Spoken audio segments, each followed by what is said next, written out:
paz do Senhor, amados, um bom dia, um dia abençoado, um dia em que a graça de Deus seja mais uma vez manifestada sobre a sua vida, em nome de Jesus. Amém?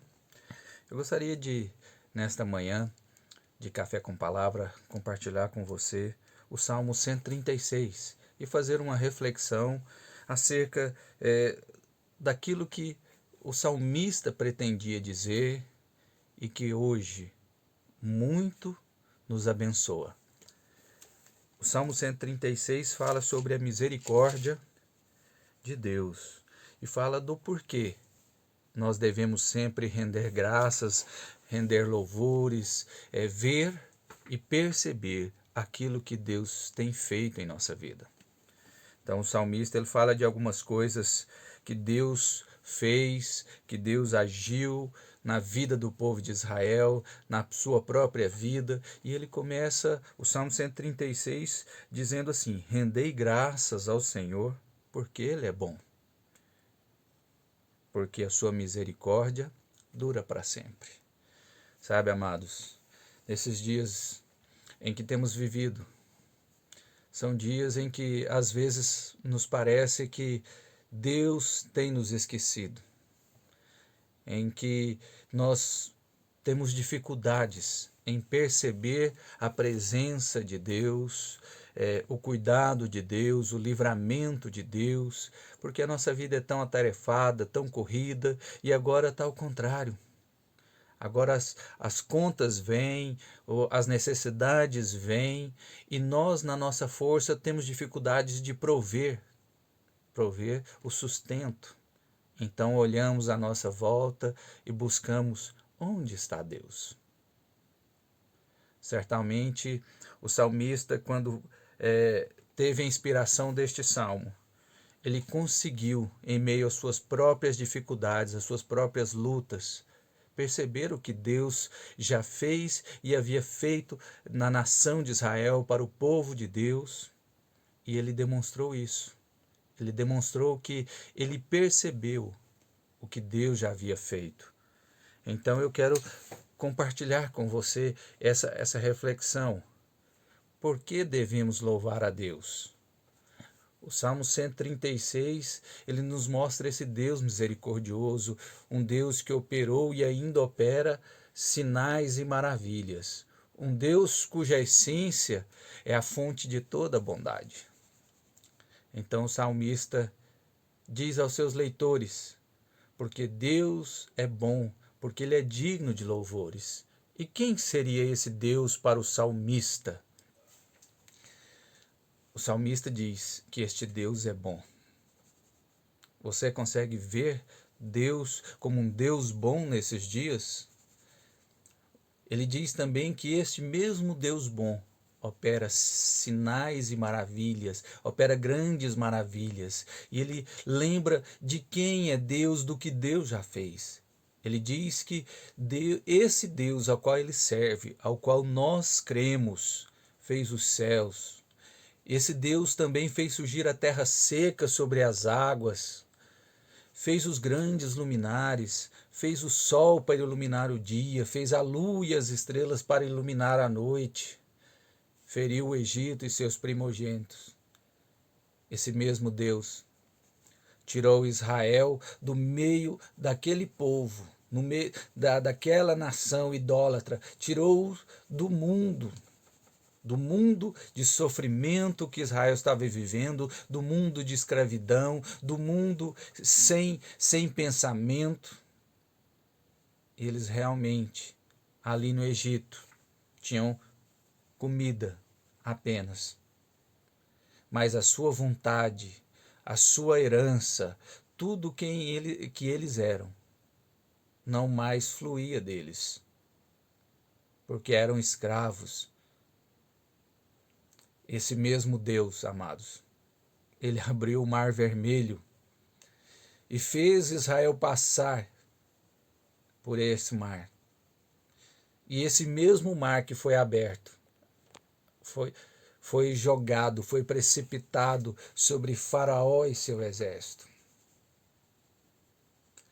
Às vezes nós não vemos não vemos o que Deus tem feito, porque quando somos libertos daqueles que nos perseguem, das nossas dificuldades, nós não costumamos olhar para trás.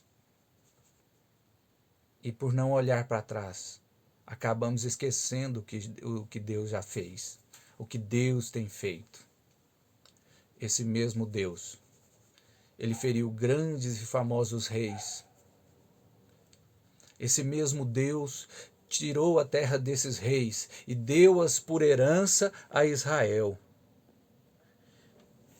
Sabe, amados, ao meditar nesses dias, em que nós vemos muitas reportagens, as pessoas dizendo que precisam trabalhar, que precisam sustentar a sua casa, que precisam prover alimentos.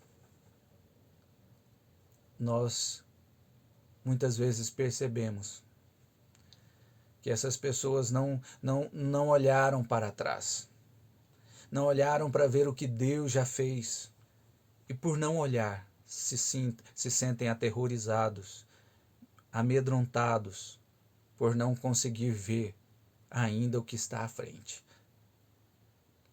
Não conseguem depender de Deus, não conseguem mais se submeter a Deus, a esse Deus que é misericordioso, a esse Deus cuja misericórdia dura para sempre.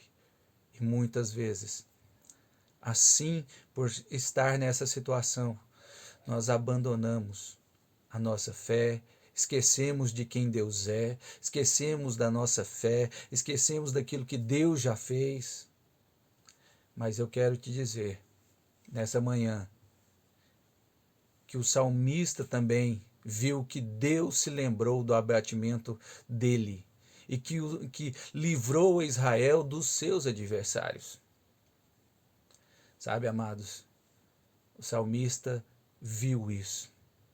O salmista meditou nisso. O salmista refletiu sobre a misericórdia de Deus, sobre quem Deus era, sobre quem Deus sobre o que Deus tem feito. E nós também precisamos refletir. Refletir para fortalecer a nossa fé, refletir para abençoar a nossa casa, para abençoar o povo de Deus que está à nossa volta. Nós precisamos sim, não apenas dizer eu sei que Deus é misericordioso, mas nós precisamos confiar que Deus é misericordioso, que Deus fez e ainda faz sinais e maravilhas. E para encerrar, eu quero te dizer que, mesmo com essa luta sobre sustento, sobre provimento, que abate muito o ser humano, o salmista disse que Deus é quem nos alimenta. Então creia nisso, amado. Nesta manhã, creia que Deus é que vai prover o seu sustento, que Deus é que vai te alimentar, que Deus é que vai cuidar da sua casa. Tudo porque Ele é o nosso Deus. E quando o salmista diz esse nós, ele fala daqueles que creem, não fala de todo mundo. Ele está se referindo aos que creem em Deus, aqueles que buscam em Deus, aqueles que confiam em Deus, aqueles que esperam em Deus. Esse Deus misericordioso, foi Ele que nos amou primeiro. Foi Ele que, diante da nossa angústia, nos livra de toda a adversidade, assim como está escrito no Salmo 107. Então, irmãos, vejam a cada dia a mão de Deus te livrando, a mão de Deus te sustentando, não porque você é bom, mas sim porque Deus é bom. Amém? Que você possa perceber isso. E essa palavra, o Salmo 136, possa te fortalecer. Seja muito abençoado em nome de Jesus. Amém?